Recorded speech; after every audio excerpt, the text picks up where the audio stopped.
नमस्कार दोस्तों, मैं महेंद्र। आज मुझे डिस्कस करनी है आपके साथ स्टेट्स ऑफ इन्फिनेटिव। और उससे पहले एक छोटी सी इन्फॉर्मेशन, आप किसी के भी यूट्यूब चैनल पे जाओगे, वहाँ पे कम्युनिटी का ऑप्शन आता है और वहाँ पे जाके आप क्विज कर सकते हो, आप पोल कर सकते हो और भी बहुत सारे ऑप्शंस हैं। मेरे चैनल पे आजकल कुछ क्विज रखता हूँ सिनोनिम्स को लेके, उसके बाद एंटोनिम्स, फिर उसके बाद वन वर्ड सब्स्टिट्यूशन, इस तरीके से रखूँगा। पहले 300-400 सिनोनिम्स की क्विज रखता हूँ और ये ऐसे सिनोनिम्स हैं जो अक्सर एग्ज़ाम में आते हैं। तो जो बच्चे एग्ज़ाम की तैयारी करें, कॉम्पिटिटिव एग्ज़ाम की, उनसे मेरी रिक्वेस्ट है कि वो जाकर ज़रूर सॉल्व किया करें, ठीक है ना, काम आएगी आपके। अब आते हैं इन्फिनेटिव की स्टेट्स पे। देखो, जैसे एक्शन जो होता है उसकी 4 स्टेट होती हैं, इंडेफिनिट, कंटिन्यूस, परफेक्ट और परफेक्ट कंटिन्यूस। सेम इसी तरीके से इन्फिनेटिव जो होता है हमारा, उसकी भी 4 स्टेट होती हैं, सेम, चारों की चारों, ठीक है। एग्जाम्पल से समझ में आएगा। देखो, पहला एग्जाम्पल देखो, he is said to teach English, 2 plus base verb, action, ठीक है।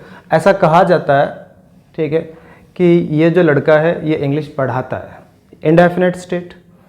ही is said to be helped by Mohan, ऐसा कहा जाता है कि उस लड़के की मदद की जाती है मोहन के द्वारा, ठीक है, मदद की जाती है। ये फिर से इंडेफिनिट स्टेट है, लेकिन फॉर्म पैसिव है। पैसिव फॉर्म कैसे बनती है? 2 plus be plus past participle, ये पैसिव फॉर्म है, ठीक है। स्टेट सेम है, इंडेफिनिट।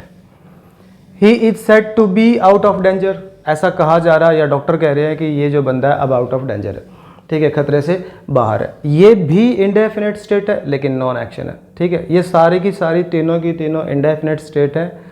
2 प्लस एक्शन वाली वर्ब, बेस वर्ब, तो ये हो गया हमारा इंडेफिनिट स्टेट जिसमें एक्शन है।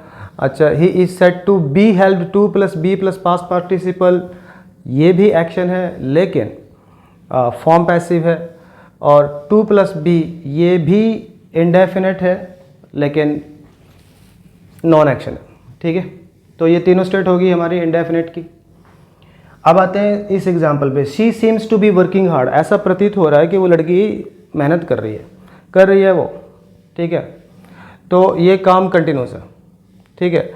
तो जो कंटिन्यूस वाला इन्फिनेटिव है उसका स्ट्रक्चर क्या है? 2 plus be plus present participle, ये है 2 plus be plus present participle, ठीक है।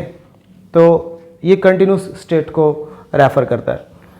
उसके बाद अगले एग्जाम्पल में आओ, she seems to have made a mistake, ऐसा प्रतीत होता है कि उस लड़की ने गलती करी है, ठीक है। ये है परफेक्ट स्टेट। परफेक्ट स्टेट कैसे बनता है? To have plus past participle. अब ध्यान रखना, जब भी हम परफेक्ट स्टेट इस्तेमाल करते हैं तो परफेक्ट स्टेट में जो भी बात हो रही है किसी भी एक्शन को लेके, वो एक्शन हमारी फाइनाइट वर्ब से पहले हो गया, ठीक है। जैसे फाइनाइट वर्ब है सीम, प्रतीत तो अब हो रहा है लेकिन गलती उसने उससे पहले कर दी।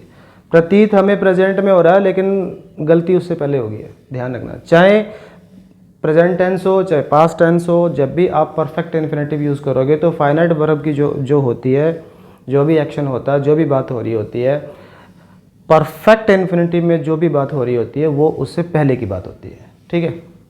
अब मान लो इसको मैं पास्ट टेंस कर दूं, सीम्ड कर दूं, she seemed to have made a mistake, तो भी इसका मतलब ये रहेगा कि जिस भी समय हमें लगा, प्रतीत हुआ कि ठीक है उसने गलती की थी, तो भी जब भी हमें प्रतीत हुआ गलती उससे पहले ही हुई थी, ठीक है। ये बात है। अब आते हैं अगले एग्जाम्पल पे, she is said to have been fired from the job, ऐसा कहा जा रहा है उसके बारे में, उस लड़की के बारे में, कि उसको जॉब से निकाल दिया गया। फिर से ये परफेक्ट स्टेट है लेकिन फॉर्म पैसिव है, ठीक है। परफेक्ट स्टेट की पैसिव फॉर्म कैसे बनती है?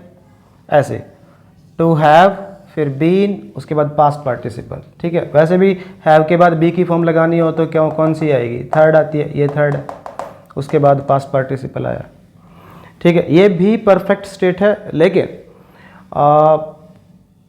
फॉर्म पैसिव है, कहानी वही है सेम, ठीक है। जब भी हम परफेक्ट इन्फिनेटिव इस्तेमाल करेंगे तो जो भी हमारी फाइनाइट वर्ब है उससे पहले की बात होती है, ठीक है, उससे पहले कोई काम हो गया। अब यहाँ पे आते हैं, they are said to have been sitting there for 30 minutes. ऐसा कहा जा रहा है उनके बारे में कि वो बैठे हैं यहाँ पर फॉर 30 मिनट्स, 30 मिनट से बैठे हैं। ठीक है, तो ये हो गई हमारी परफेक्ट कंटिन्यूस स्टेट।